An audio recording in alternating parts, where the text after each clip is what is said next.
이 시간 하나님께서 우리에게 주신 하나님의 말씀 골로새서 1장 9절부터 14절 말씀입니다.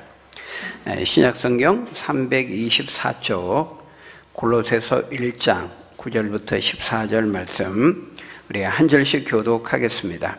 제가 9절을 읽습니다.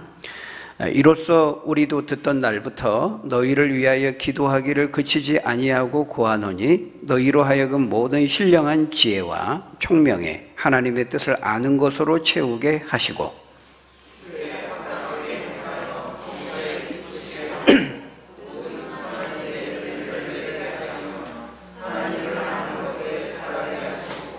그의 영광의 힘을 따라 모든 능력으로 능하게 하시며 기쁨으로 모든 견딤과 오래 참음에 이르게 하시고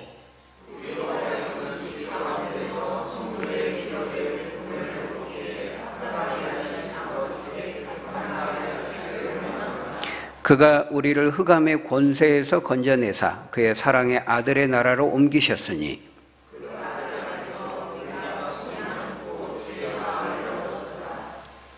아멘. 네. 오늘 본문은 범사에 주를 기쁘시게 하는 삶에 대해서 우리에게 말씀합니다. 지난 시간에 이어 우리가 계속해서 이 골로새 교인들을 위한 사도 바울의 그 기도 내용을 살펴보고 있는데요.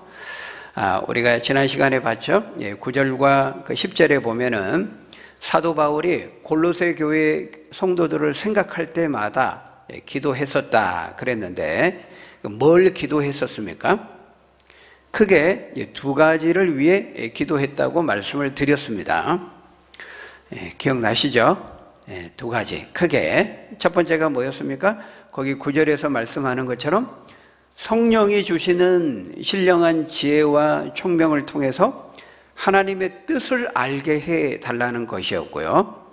둘째는 거기 10절에서 말씀하는 것처럼 범사에 모든 일에서 주께 합당하게 행하여 주를 기쁘시게 해달라 하는 것이었습니다.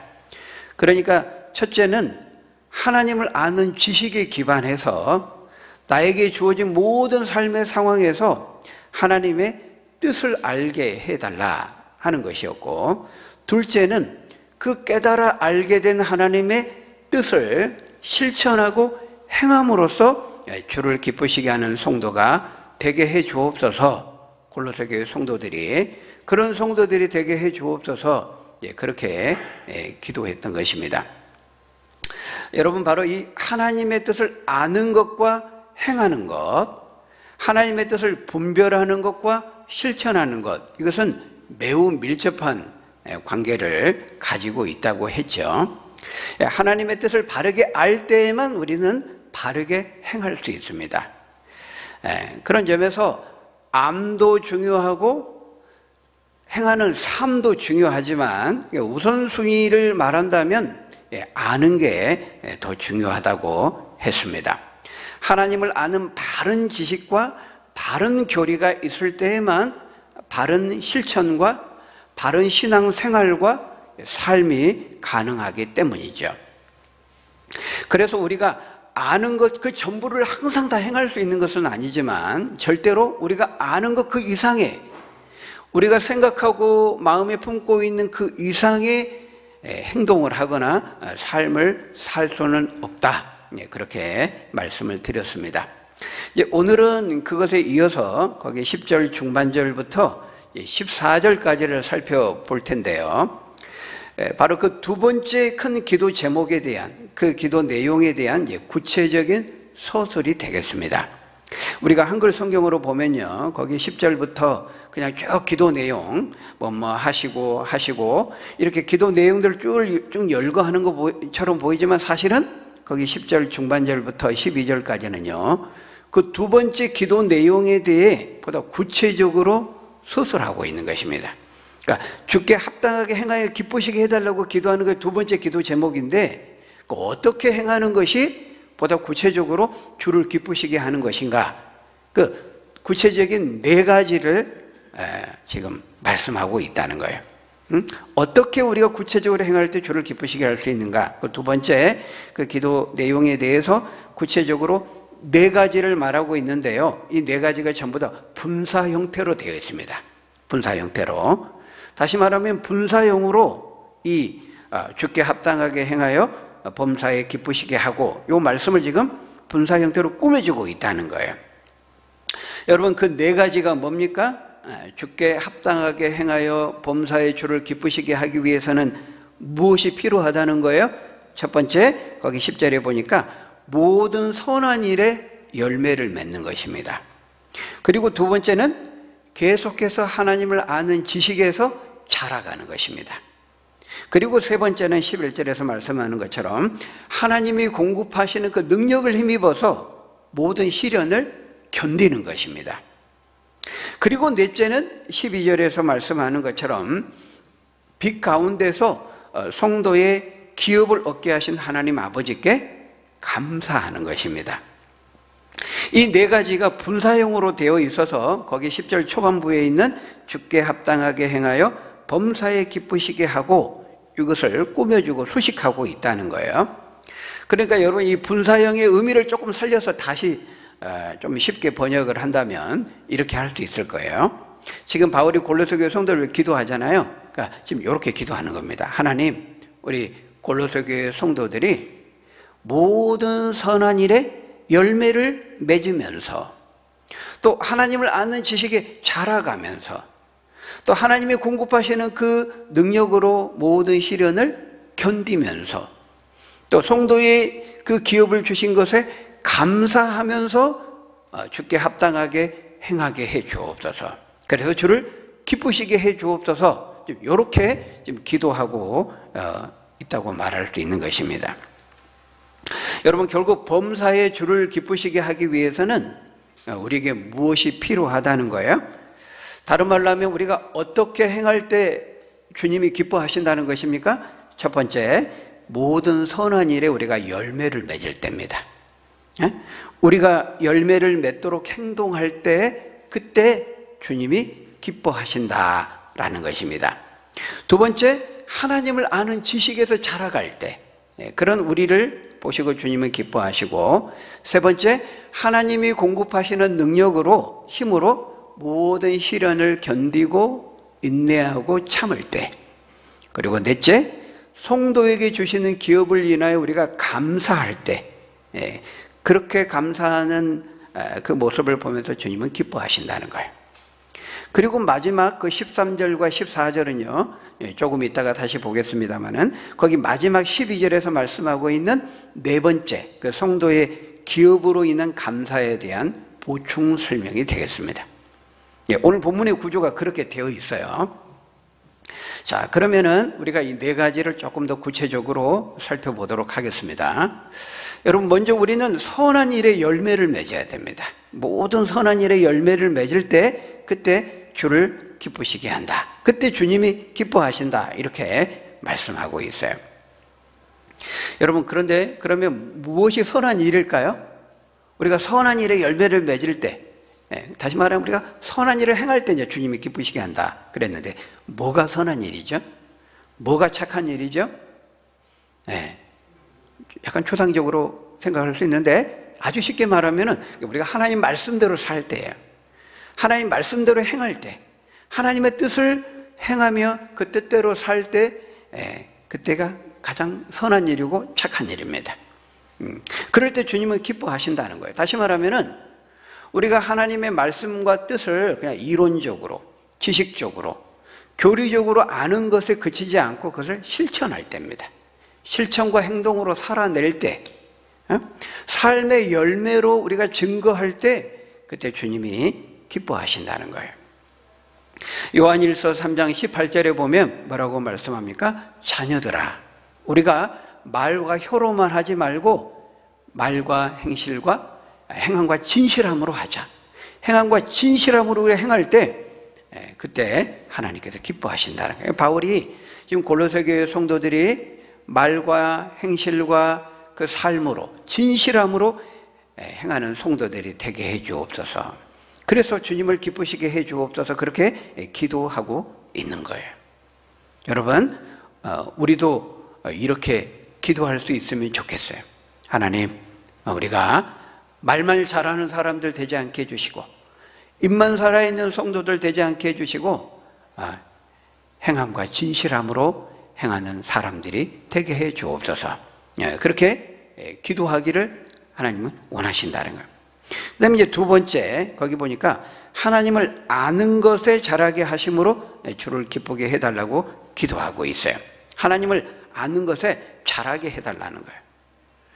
여러분, 이건 다른 말로 말하면은 우리 믿음의 신앙의 성장과 성숙이라고 말할 수도 있겠고요. 하나님과의 관계가 더 깊어지고 넓어지는 것으로 우리가 생각할 수도 있겠어요. 하나님을 아는 것, 그리고 그 아는 것에서 자라는 것.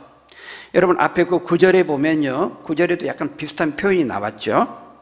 성령이 주시는 신령한 지혜와 총명으로 하나님의 뜻을 알게 하옵소서 그랬습니다.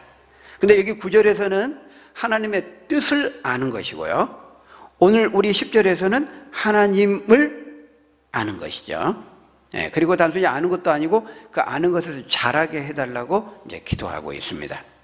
여러분, 이 둘은 비슷하지만 똑같지 않습니다. 좀 다릅니다. 하나님을 아는 것과 하나님의 뜻을 아는 것, 어떻게 다를까요?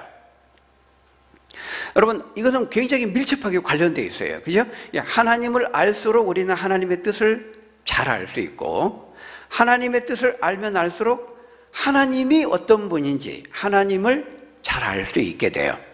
그러나 같은 것은 아니에요. 깊은 관계를 가지고 있죠. 여러분, 하나님을 안다는 것은 말 그대로 하나님 자체, 하나님의 존재 자체, 그분이 누구인지를 아는 것이고, 하나님의 뜻을 안다는 것은 내가 주어진 삶의 구체적인 모든 상황에서 하나님이 어떻게 무엇을 원하시는지 그것을 아는 것, 그것이 하나님의 뜻을 아는 것입니다. 예를 들면 10계명에서 7계명이 뭐죠? 10계명 중에서 7계명이 뭐예요? 간음하지 말지니라. 그렇죠? 결혼한 유부남 유부녀가 배우자 외에 또 다른 이성을 이성적으로 만나는 것은 옳지 못하고 죄가 됩니다. 그것을 아는 것이 이제 하나님의 뜻을 아는 거예요. 구체적인 케이스에서 어떻게 행하는 것인지를 아는 거, 그냥 하나님의 뜻을 아는 것입니다. 근데 여러분, 하나님을 아는 것은 뭐죠? 그 하나님의 뜻을 알므로써 간음하지 말지니라, 구체적인 케이스에서 이렇게 하는 것이 하나님의 뜻이구나. 이제 그걸 알면 어때요? 그것을 통해서 하나님은 거룩하신 분이구나, 이걸 아는 거예요. 이게 하나님을 아는 거예요. 하나님은 사랑의 하나님이시구나, 가정을 소중하게 생각하시는 분이구나, 이게 하나님을 아는 것이죠. 그러니까 하나님이 어떤 분인지를 아는 것, 이게 이제 하나님을 아는 것이고, 하나님의 뜻을 아는 것은 내가 구체적인 삶의 상황에 처했을 때 어떻게 하나님이 행하시는 것을 원하시는지를 아는 것, 그게 하나님의 뜻을 아는 거예요. 그러니까 이게 서로 맞물려 있어요. 그죠? 그러니까 하나님이 만일 사랑의 하나님이다, 거룩한 하나님이다, 그것을 알게 되면 어때요? 구체적인 내 삶의 상황에 처했을 때 하나님의 사랑의 하나님이고 거룩하신 하나님이라는 것을 알기 때문에 그것에 기반해서 나에게 주어진 상황에서 그 하나님의 뜻을 깨달아서 그 뜻대로 행하게 되는 거예요. 그러니까 반대도 성립하죠. 어떤 구체적인 상황에서 이 하나님의 뜻을 알게 되면요, 그것이 축적이 되어서 하나님은 이런 분이구나, 그러니까 하나님을 알게 되는 것입니다. 그러니까 예를 들어서 어떤 자녀가요, 엄마를 잘 알아요. 이 자녀가 자기 엄마에 대해 잘 압니다. 그러면요, 엄마가 구체적인 상황에 그 자녀가 같이 있지 않고 자녀가 이 상황에 처했을 때 엄마가 어떻게 하는 것을 원할지를 이 자녀가 아는 거예요. 왜냐하면 그 엄마에 대해서 알기 때문에, 엄마의 평소의 그 성향, 무엇을 좋아하는지 싫어하는지, 무엇을 중요하게 여기는지 아는지를 알기 때문에 이 자녀는 엄마를 알기 때문에 지금 이 상황에 엄마가 옆에 없지만 엄마가 계신다면 이렇게 말씀하셨을 거야. 엄마가 이걸 원하셨을까? 이걸 알고 그 엄마의 뜻을 따라서 행하는 겁니다. 자, 이게 엄마를 아는 것과 엄마의 뜻을 아는 것의 차이예요. 그러니까 어떻습니까? 우리가 하나님을 더 잘 알면요, 알수록 하나님과의 관계가 깊어지고 하나님과 친밀함을 누리고 하나님과 함께하는 교제하는 시간이 많아지고 넓어지고 깊어지면 그럴수록 어때요? 당연히 어떤 실제적인 삶의 상황에 처했을 때 이 상황에서 하나님의 뜻이 무엇인지를 잘 알게 되는 거예요. 그러니까 반대도 성립하는 거죠. 구체적인 하나님의 그 상황에서 뜻을 알면 알수록 그것을 통해서 하나님이 어떤 분인지를 알게 되는 것입니다. 그래서요, 우리가 성경을 보면은 성경은 하나님의 말씀이 대부분 어떤 식으로 되어 있죠? 명령의 형태로 되어 있어요. 이거 해라, 저거 해라, 이거 하지 마라, 저거 하지 마라. 우리가 그것을 좁은 의미로 율법이라고 말하고 명령이라고 하잖아요. 하나님께서 이런 성경을 통해 구체적으로 어떤 것을 하라, 하지 마라 이렇게 말씀하시는 것은 그것은 뭐냐면 구체적인 상황에서의 그 하나님의 뜻이에요. 요런 상황에서 요거는 하면 안 돼. 이게 이제 하나님의 뜻이라는 거예요. 근데 하나님이 진짜 이제 의도하셨던 것은 뭐냐면은 그런 구체적인 율법들, 구체적인 명령들, 구체적인 하나님의 그 말씀에 대한 그 뜻을 통해서 하나님이 의도하신 것은 뭐냐면 하나님이 어떤 분인지를 알게 되기를 원하셨던 거예요. 하나님의 의도는. 그런데 안타깝게도 이제 이스라엘 백성들, 유다 백성들은 그것을 헤아리지 못한 거예요. 구약의 많은 율법들을 통해서 하나님이 의도하신 것은 그 하나님의 뜻을 알므로써 결국 그 뜻을 말씀하신 하나님의 어떤 분인지를 알기를 원하셨거든요. 그리고 그 이스라엘 백성들이 그 알게 된 하나님을 알지 못한 많은 열방의 이방 백성들에게 디딤돌이 되어서 통로가 되어서 전하기를 원하셨어요. 근데 이스라엘 백성은 그걸 모른 거예요. 안타깝게도. 그러니까 어떤 율법에 이거 해라 저거 해라 그러면 그냥 문자적으로 기계적으로 형식적으로만 그걸 한 거예요. 행동으로. 이들이 중요하게 생각한 것은 하나님의 그 율법의 조항들을 목록화해가지고 지켰냐 안 지켰느냐, 했느냐 안 했느냐, 어겼느냐 어기지 않았느냐, 요것만 생각을 한 거예요. 그 율법을, 모세의 율법을 세부화해가지고 613가지로 목록화했어요. 해야 될 거 365가지, 해서는 안 되는 거 248가지, 이렇게 세부화해가지고요. 그들이 중요한 것은 이제 리스트를 갖고 다니면서 조사하는 겁니다. 너 이거 어겼어. 너 이거 지키지 않았어. 근데 하나님이 원하시는 것은 그런 세부적인 율법의 조항들, 하나님의 뜻을 알 뿐만 아니라 하나님의 뜻을 아는 것을 통해서 궁극적으로 누구를 알게 원하셨던 거예요? 하나님을 알게 원하셨던 거죠. 근데 유다 백성은 그렇게 하지 못했던 것입니다. 여러분, 이렇게 하나님을 아는 것이 하나님을 아는 지식이라 그랬는데요. 그 지식에서 자라가기를 원한다 그랬고, 모세아서나 구약의 많은 성경들을 보면 하나님을 아는 지식, 이게 없어 백성이 망했다 그랬잖아요. 하나님을 아는 지식이 굉장히 중요해요. 이 지식은요, 하나님에 대한 about God, 하나님에 대한 어떤 정보를 말하는 게 아니에요. 우리가 하나님에 대해서 아는 거, about God와 of God은 달라요. 하나님을 아는, 여기서 하나님을 안다라고 하는 것은 그냥 하나님에 대한 정보, 어떤 지식, 이거를 말하는 건 아니에요. 그러니까 인격적인 지식이라 그래요.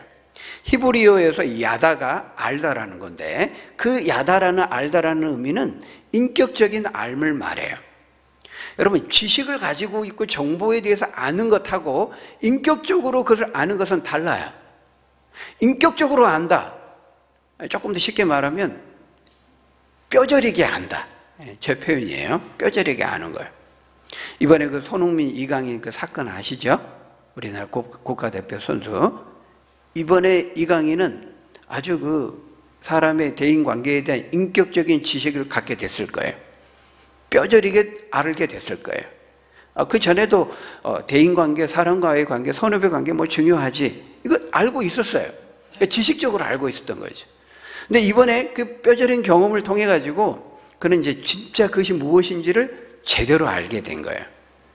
이 암, 이렇게 알게 된 거, 이 뼈저리게 알게 된 거, 이게 인격적인 지식이에요. 히브리어 그 야다, 하나님을 알다라고 할 때 그 야다의 의미는 그런 의미예요. 그래서 부부가 서로를 아는 거, 부부가 서로를 완전히 아는 거, 그 알미 바로 야다라는 것이죠. 하나님은 이 인격적인 지식, 하나님을 아는 지식을 알기를 원하셨고 그 지식에서 자라가기를 원하셨던 거예요. 바울도 골로새 교회 성도들이 이 하나님을 아는 지식을 알기를 원하고 자라가기를 원하면서 지금 그것을 위해서 기도하고 있는 것입니다. 여러분, 예수님도 복음서에서 날카롭게 그렇게 말씀하셨어요. 마태복음 5장 21절에 보면은 산상수훈에서 살인에 대해서 말씀했죠.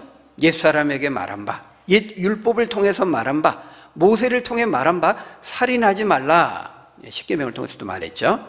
누구든지 살인하며 심판을 받게 되리라 하였다는 것을 너희가 들었으나, 너희가 들었으나 나는 너희에게 다시 말하노니 형제에게 노하는 자마다 심판을 받고 형제에게 미련한 자라고 말하는 자마다 지옥불에 들어가리라.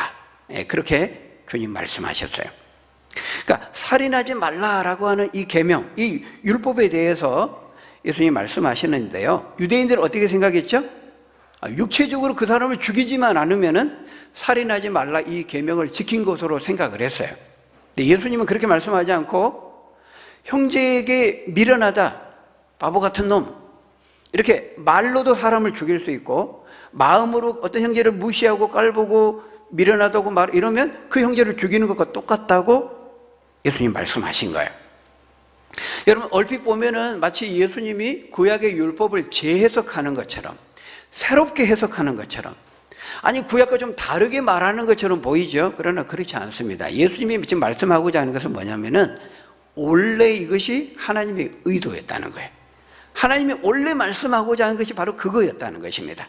그게 하나님의 마음이었고 의도였다는 것이죠. 근데 이스라엘 백성들 그걸 깨닫지 못했던 거예요. 그냥 문자적으로, 행동적으로 그것을 지키느냐 안 지키느냐, 이것에만 몰두하고 이것만 생각했던 것이죠. 율법주의적으로 생각한 거예요.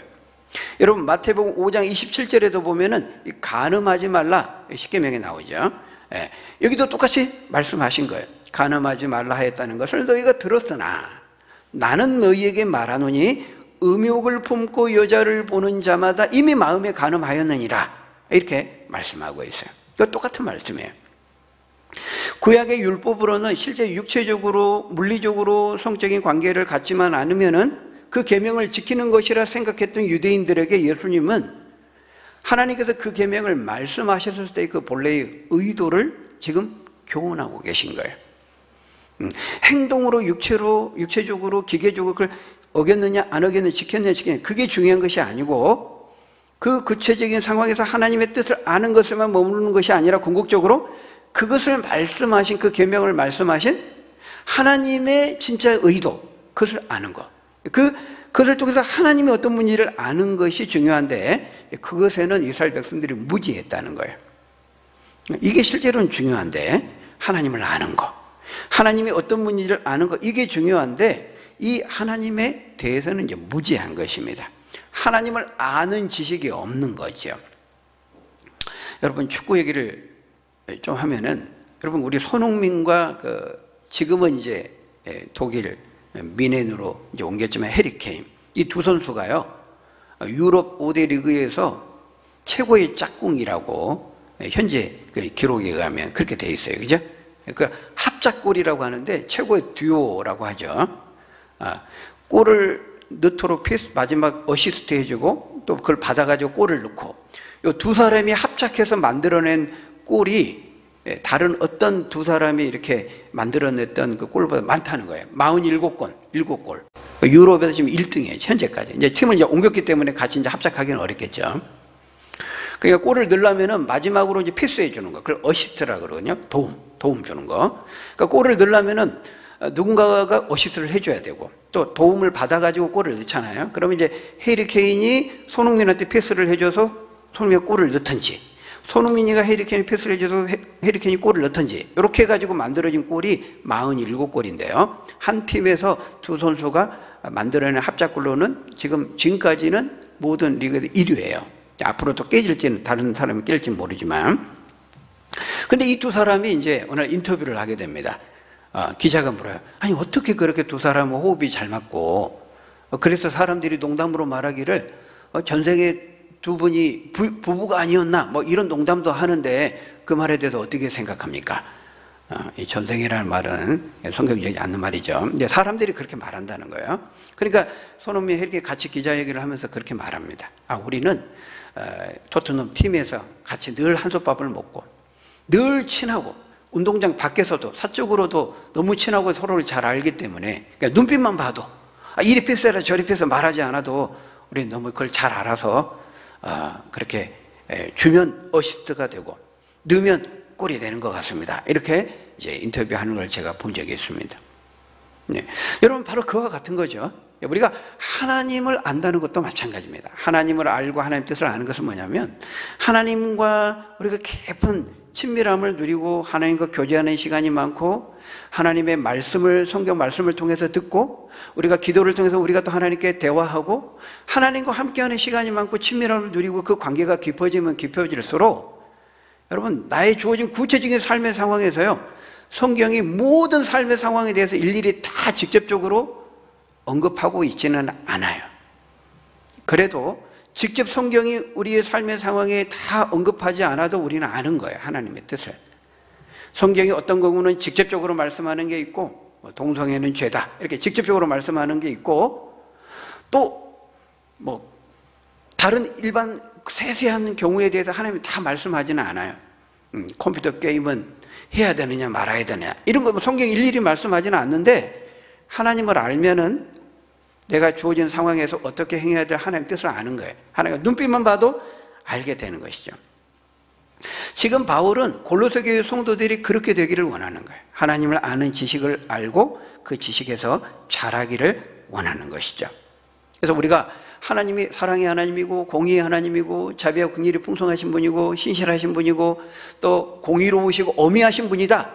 하나님이 어떤 분인지를 안다. 그러면요, 이 상황, 이 상황에서 하나님은 어떻게 내가 행하시는 것을 원하실 거야, 기뻐하실 거야, 이걸 안다는 거예요. 그래서 우리가 하나님을 아는 지식이 자라가면요, 그걸 통해서 우리가 하나님을 기쁘시게 하는 삶을 살 수가 있는 거예요. 하나님의 뜻을 알고 행하기 때문에. 바울은 골로새 교회 성도들이 그렇게 하나님을 알고 그 지식에서 자라가기를 위해서 기도하고 있는 것입니다. 여러분, 우리도 이렇게 기도하기를 원합니다. 하나님을 더 깊이 알게 해주시고 하나님과 더 친밀함을 누리고 먹고 더불어 마심으로써 하나님과 함께 많은 시간들을 우리가 나눔으로써, 교제함으로써, 그게 뭐예요? 우리 기도하고 또 말씀을 읽고 듣고 연구하고 배우고, 그럼으로써 하나님과 함께하는 시간을 많이 가짐으로써 우리는 하나님을 알고, 그래서 하나님의 뜻을 알고 아는 것과 믿는 일이 하나 되어서 그리스도의 장성한 분량의 충만함에 이르게 되는 것이죠. 우리도 같이 이렇게 기도하고 하나님을 아는 지식에 더 자라가서 주를 기쁘시게 하는 저와 여러분 되시길 주의 이름으로 축원합니다. 그 다음에 이제 세 번째, 이제 어떻게 할 때 주를 기쁘시게 하는가? 거기 보면 하나님의 능력으로 능하게 되어서 어떤 믿음의 시련도 오래 참고 견디는 거예요. 11절에 그렇게 말하죠. 우리 11절 같이 읽어볼까요? 시작. 그의 영광의 힘을 따라 모든 능력으로 능하게 하시며 기쁨으로 모든 견딤과 오래 참음에 이르게 하시고. 여기 보면 능력으로 견디고 또 기쁨으로 견디고 참는다, 오래 참는다, 이렇게 말하죠. 여러분, 이때의 능력이라고 하는 것은 인간적인 능력이 아닙니다. 무슨 인간의 인내력이라든지 무슨 인간의 마인드 컨트롤 같은 심리적인 어떤 그런 잠재된 꺾이지 않는 마음, 인간적인 불굴의 의지, 그런 능력이 아닙니다. 여기서 말하는 힘이라는 것은 거기 뭐라고 말하고 있어요? 영광의 힘이라고 말씀하잖아요. 그러니까 이 능력은 하나님이 주시는 힘인 거예요. 인간 속에 잠재되어 있는 원초적인 어떤 힘, 불굴의 의지, 능력, 그런 것으로 고난과 시련을 견디라는 말씀이 아니고, 이거는 위로부터 공급하시는 하나님이 주시는 그 영광의 힘과 능력을 힘입어서 그 영광의 능력으로 능력을 덧입으면, 능하게 되면 기쁨으로 그 고난과 시련을 견딜 수 있다는 거예요. 여러분, 이건 사람의 힘으로 능을 할 수 없는 겁니다. 여러분, 기쁨으로 견딘다고 말하잖아요. 우리가 어떻게 고난과 시련이 너무 힘들 때 우리가 그걸 기뻐하면서 그걸 견딜 수 있겠어요? 그러니까 인간의 힘으로는 이건 할 수 없는 겁니다. 우리는 질그릇과 같아서요, 깨어지기 쉽고 상하기 쉽고 부서지기 쉽고 연약한 자들이에요. 힘으로 능을 할 수 없어요. 그런데 여기서 말씀하는 이 능력을 공급받으면, 이 하나님이 공급하시는 능력으로 능하게 되면은 우리는 어떤 시련도 고난도 기쁨으로 견디고 이겨내고 감당할 수 있다고 말씀하고 있어요. 이 능력은요, 빌립보서 4장 13절에서 말씀하고 있는 것처럼 내게 능력 주시는 자 안에서 내가 모든 것을 할 수 있느니라 말씀하실 때 그 능력이에요. 그 능력. 지금 바울은 골로새 교회 성도들이 이 능력을 체험하게 해달라고 기도하는 거예요. 여러분, 이 능력은요, 고난과 시련을 없게 만드는 능력이 아니에요. 그죠? 고난과 시련을 없게 만드는 능력이 아니고, 고난과 시련이 있을 수 있는데 그 시련을 견디고 참고 감당하고 극복할 수 있는 능력이죠. 그 능력을 갖게 해달라고 기도하고 있어요. 여러분, 오늘 우리에게도요, 고난과 시련이 있을 수 있어요. 이 땅이 죄악이 관영하기 때문에 주님이 다시 이 땅에 오셔서 재림을 통해서 하나님 나라가 완성되기 전까지는요, 죄가 있거든요. 죄악이 관영하는 세상이거든요. 그래서 그 죄가 만들어내는 그런 인생의 비극과 고통이 있는 거예요. 생로병사의 고통, 누구도 피해갈 수 없어요. 믿는 자도. 근데 우리는 거기에 더하여서 복음과 함께 받는 고난, 믿음의 시련이 덧붙여 있는 거죠. 우리는 이중의 고난을 받아요. 그래도 여러분, 세상에 믿지 않는 사람들이 없는 게 우리에게 있어요. 그게 뭐죠? 영광의 능력이에요. 하나님 우리에게 공급해 주시는 능력, 그리스도 안에서 주시는 그 능력, 그 능력을 주셔서 우리로 감당케 하신다는 거예요. 고린도전서 10장 13절에 말씀하셨죠? 우리 같이 읽어볼까요? 시작. 사람이 감당할 시험 밖에는 너희가 당한 것이 없나니? 너희가 감당하지 못할 시험 당함을 허락하지 아니하시고 시험 당할 즈음에 또한 피할 길을 내사 너희로 능히 감당하게 하시느니라. 여러분, 이렇게 우리에게 약속하고 있어요. 어떤 시련과 어려운 상황 가운데에도 능히 감당할 수 있는 이 힘과 능력을 주신다는 거예요. 여러분, 이 영광스러운 힘, 영광스러운 능력, 이 능력을 구하시고 그 능력을 힘입어서 어떤 시련도 상황도 이기고 감당하고 극복하고 승리할 수 있는 저와 여러분 되시기를 주의 이름으로 축원합니다. 마지막 우리 네 번째는 이제 감사입니다. 거기 12절에 보면요, 빛 가운데서 성도의 기업의 부분을 얻게 하신 하나님께 감사함으로써 주를 기쁘시게 하는 성도들이 되게 해달라고 기도하고 있죠. 여러분, 여기 빛 가운데서 성도가 얻게 되는 그 기업의 부분은 무엇을 말할까요? 기업이라고 그랬거든요. 성도가 받게 될 그 기업으로 인해서 골로새 교회 성도들 늘 감사를 잃지 않게 해주십시오. 그렇게 지금 기도하고 있거든요. 여러분, 성도가 얻게 되는 이 기업이 뭡니까? 여기서 말하는 이 기업이라는 것은 inheritance, 유업이에요. 물려받게 될, 상속받게 될 유산을 말해요. 원래 이 기업이라는 말은요, 이스라엘 백성들이 가나안 땅에 들어가서 받게 될 땅을 가리키는 말이었습니다.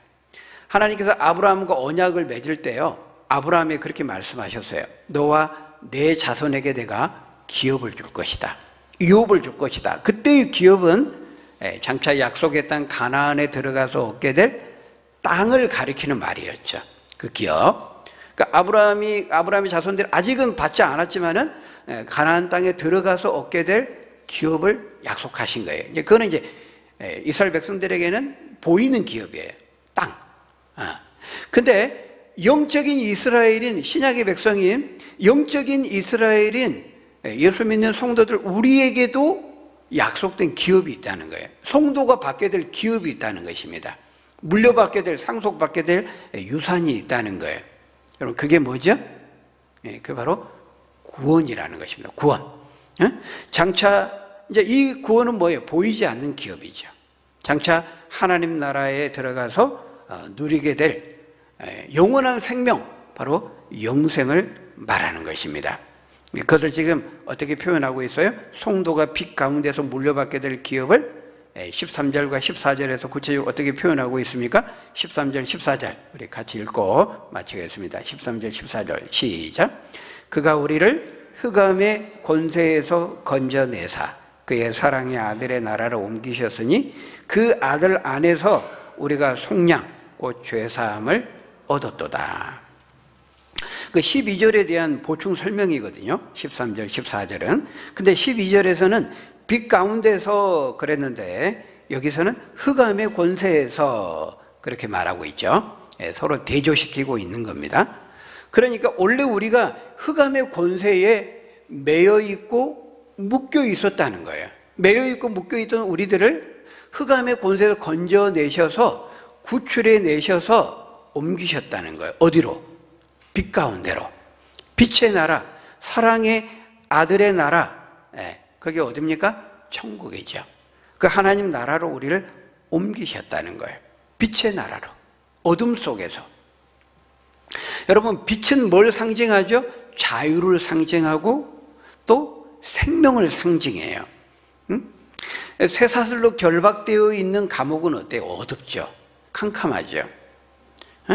자유를 잃고 점차 이 자유를 잃고 그 지하 감옥에서 쇠사슬에 결박되어 캄캄한 곳에 갇혀 있는 것이 바로 이제 감옥이잖아요. 거기에는 자유가 없잖아요. 생명이 없어요. 자유가 없고 생명이 없고 빛이 없기 때문에. 그런데 절망과 좌절이 있는 곳이 감옥인데 우리를 그 죄라고 하는 감옥에서 우리를 건져내셨다는 거예요. 그 죄라고 하는 흑암의 권세에서, 그 흑암의 권세는 또 성경의 다른 곳에서 이거는 사단을 가리키는 어둠의 존재, 그 사단을 가리키는 표현이거든요. 그러니까 사단이 그 죄라고 하는 병기를, 화살을 사용하는 거죠. 그러니까 이 죄의 권세, 죄를 사용하는 그 사단의 권세에 묶여서 우리가 죄의 종로를 타고 노예처럼 묶여서 살아가고 있는 우리들을 거기서 건져내셔가지고 참된 자유와 생명이 있고 자유가 있고 생명이 있고 빛이 있는 그 빛의 나라로, 사랑의 아들의 나라로 우리를 옮겨주셨다는 거예요. 그것을 14절에서 어떻게 말하고 있습니까? 속량했다. 속량, 곧 죄사함을 얻었다. 여러분, 이 속량이라는 말이 무슨 말이죠? 대신 값을 지불해 줬다는 거예요. 속량이라는 말은 속량과 비슷한 말이 구속입니다. 하나님 우리를 구속시켰다. 여기서 이 구속은요, 죄짓고 감옥에 가뒀다, 구속했다 할 때 그 구속과는 다른 말이에요. 한글로는 똑같은데 한자가 틀려요. 왜 이렇게 어려운 말을 쓰는지 모르겠어요. 그죠? 여기서의 구속은 다른 구속이에요. 주님이 우리를 구속하셨다는 것은 우리를 가뒀다는 게 아니라 오히려 반대, 해방시켰다. 이 구속이라는 말은 속량과 같은 말이에요. 대신 속해줬다. 값을 지불하면서 옛날 그 노예 몸값을 대신 지불해주고 그들을 해방시켜준 거. 그게 구속입니다.